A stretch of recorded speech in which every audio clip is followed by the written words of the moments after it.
Bismillahirrahmanirrahim. Assalamualaikum warahmatullahi wabarakatuh.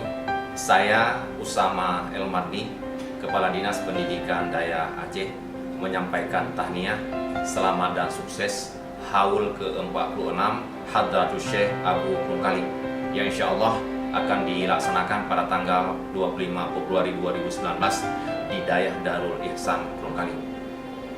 Semoga haul ke-46 Hadratus Syekh Abu Prungkali ini menjadi momentum bagi kita semua, tidak hanya untuk mengenang jejak perjuangan dan kebaikan yang beliau tebarkan, tetapi juga menjadi spirit kolektif kita membangun Aceh hebat dalam bingkai syariah. Mari kita muliakan ulama, mengikuti nasihatnya agar negeri ini dan kehidupan kita berkah. Billahi taufiq wal hidayah. Wassalamualaikum warahmatullahi wabarakatuh.